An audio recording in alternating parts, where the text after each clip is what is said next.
Hey guys, and welcome to this week's video where we are lucky enough to have Marianne Hynes, CEO and founder of Quantum Leap Global. And she's going to join us today to talk about leadership for business owners and how to build an effective workplace using leadership. So, Marianne, welcome and let's get into it. Thank you, and thank you for having me. I'm very honoured to All be right, part of your chat today. right, let's do it, guys. So, Marianne, thanks for joining us today. And I actually saw, and I mean, just for the audience as well, they don't know, but like we've known each other for a while now, and we've had a great working relationship for quite some time. And I thought it was just like I saw one of your YouTube, sorry, I saw an interview on LinkedIn, and it really resonated with me, and it had to do with leadership, and it reminded me of a previous role I had in I guess when I didn't have my own business, but um, what you do and just like building leaders for business, like for business owners or leaders in businesses, managers, whatever you are, I love what you're doing. So I thought it'd be great for you to come onto our YouTube channel and talk about what it is you do, but give us a quick intro about who you are and what you love doing and why you do it.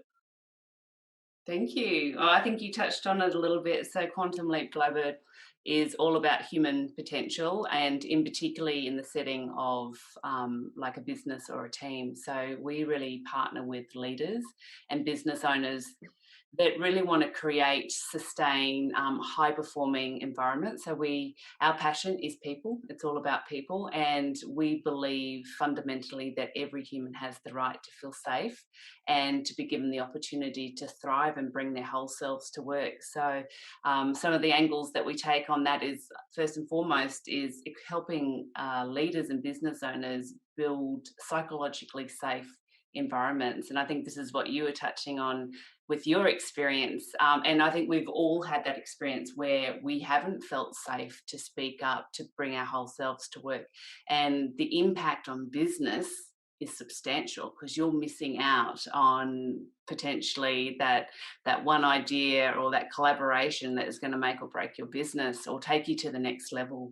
So psychological safety, really passionate about equipping leaders with it, because a lot of people want to be able to create these environments, but they actually just don't know how. So what are the behaviors that build it, but then what are the behaviors that take away from it and that force your team to, or some of your team, to sort of quieten down and hold back and not be present.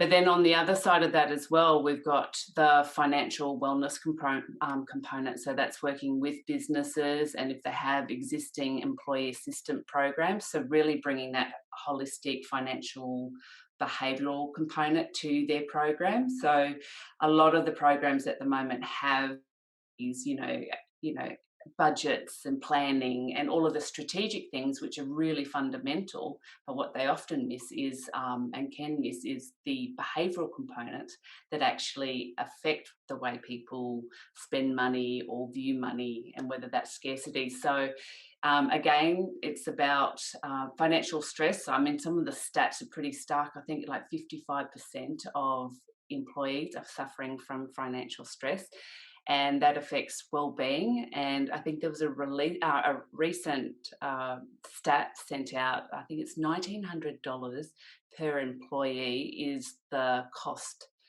to business per annum. So if you think about if you've got, say, I don't know, 50 people, that's Yeah. costing you about $50,000 in lost revenue. So that's another angle, and we work with leaders to create environments where all people can thrive, and that's addressing the stress component, but also addressing the psychological safety as well.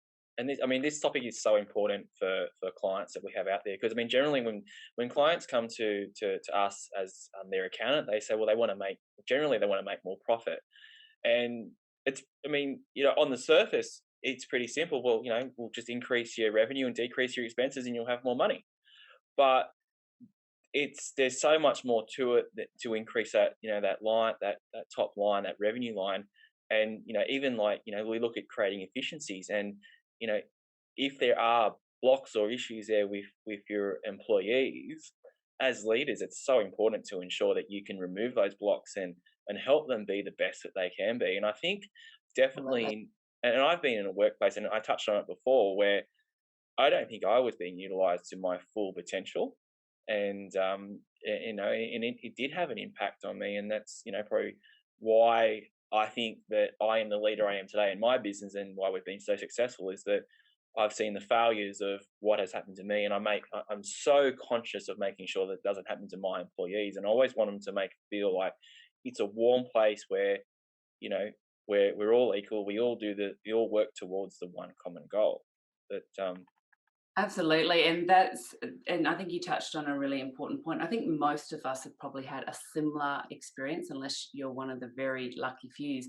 But it's the reason why I became a leader, because I never had that mentor or coach or someone guiding me through how it's done, and I didn't want my team or my business to go through the same, learn by trial and error that I had to go through, either being an employee or being a leader. So it's it's it's it's a good learning point, and it's a driver for why I do what I do as well.